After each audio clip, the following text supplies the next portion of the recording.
down a list of animals in this exhibit. The bluefin tuna, the mahi, the bonito. It's starting to sound like I was mentioning a fine dining restaurant menu, correct? All right, so a lot of the animals that are living in this exhibit, they do tend to be found on those menus. There's something you can do to help these animals out in the ocean, folks. It's called the Seafood Watch Program. So I've got pocket guides over here. I have the West Coast version, I've got the sushi version as well. Now I'm looking, I see the krill is coming down into the water column right now. The pink clouds there, and those are little tiny shrimps or crustaceans.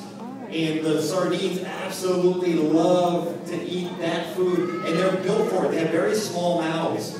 Can you imagine a tuna trying to go through there and eat that krill? It would be a lot of work for the amount of food that they would actually be taking. So the sardines, they're making their way up towards the back of the wall there, and I need you all to start thinking sardines for me. Sardines, but don't think of sardines in a can, right? We don't want to scare them off.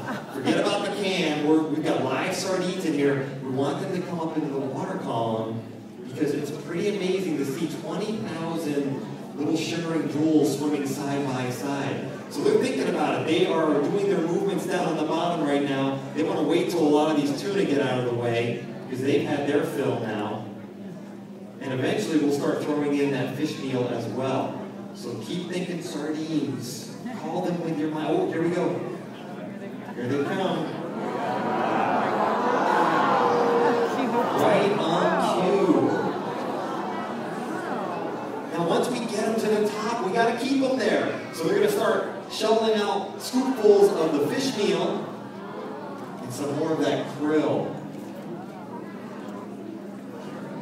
Now folks, one of the biggest questions I get with the sardines, which one's the leader? How do they know who's going to lead this big school of fish? They're all leaders at one point or another in their lifetime. Basically, they've got these little pores that they sense where their neighbor is. So neighbor sees food, I'm going to follow my neighbor. Neighbor sees a predator, I want to get away from the predator. We're all going to stick together here, right? There's many advantages to being in a school of fish like this. One of which, easier to find food, right? Instead of just 2 eyeballs looking for food, there's 40,000 eyeballs looking for food, and they all react to it. To defend against predators. Folks, I challenge you to pick a sardine right now and follow it. How long can you follow it for? Go ahead, I dare you.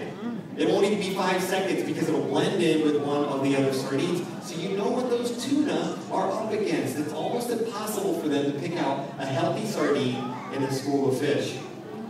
Finally, it's easy to find a boyfriend or a girlfriend. They're all right there in that school of fish, right? Especially here in Monterey. Tough for those single folks, right? All right, so we've got our fish. They're schooling at the top there. Ooh, there goes our samurai shark across the window. Now, if we had an injured sardine that got separated from the school and it couldn't keep up, it probably would get eaten by one of the other fish very quickly. So let's see, they're going to tell us when this program is over. They're looking for some more food. Sometimes there's just no words to watch beauty in motion.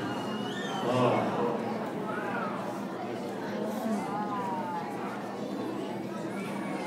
And there they...